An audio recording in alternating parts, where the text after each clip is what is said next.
Find the minimum value of the function f of x. In this problem, we've been provided a function f of x, whose value depends on variables x1 and x2, and plots out to be a curved surface as shown in violet. We've also been provided two constraints, where the first constraint identifies a subspace of the x1, x2 plane, as indicated by the brown arrow.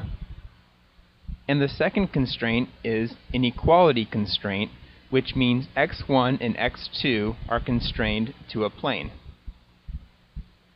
When combining these two constraints, the feasible region becomes the plane x1 plus x2 equals 2, such that x1 is at least 1 minus x2. Keep in mind, this plane extends for all values of f of x. The intersection of this plane and the curved surface of f of x results in a curved line of possible values of f of x. The point on this line, which minimizes the function of f of x, will be called x star. If we plot the contours of the objective function, we notice the unconstrained minimum occurs at point x1 equals 1, x2 equals 2. However, the optimal feasible solution is constrained to the ray we identified earlier, and our constrained minimizer, x star, will be positioned somewhere along this ray, signifying the feasible region. To find this constrained minimizer, we'll write out the Karush-Kuhn-Tucker conditions, which, if satisfied, guarantee an optimal solution to the nonlinear problem. From complementary slackness, we know the product of each constraint times its associated dual variable, lambda, equals 0. Since our first constraint is an at most constraint, then our first multiplier, lambda 1, is constrained to be non-negative. Since our second constraint is an equality constraint, then lambda 2 is unconstrained, or said to be a free variable. The Lagrangian function equals the objective function f of x plus the sum of all complementary slackness conditions, g of x lambda.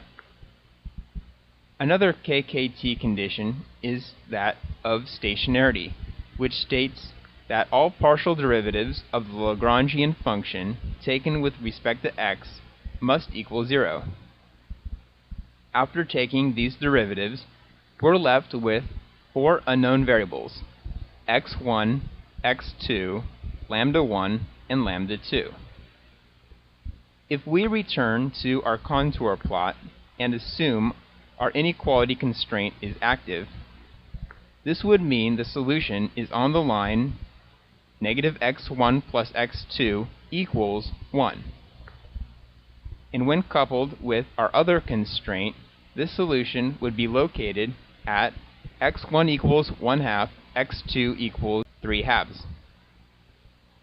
Next, we'll test this point against the Karush-Kuhn-Tucker conditions.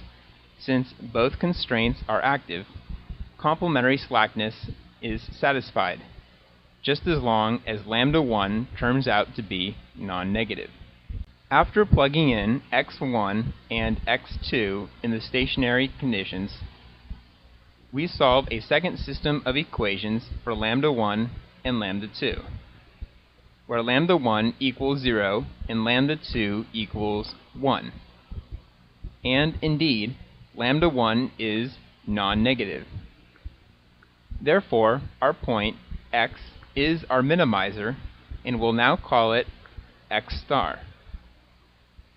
Since the problem asks to solve for the minimum value of f of x, we'll plug in x1 and x2 into the objective function, and we get a minimum value of 1/2. When reviewing the possible solutions, the answer is C.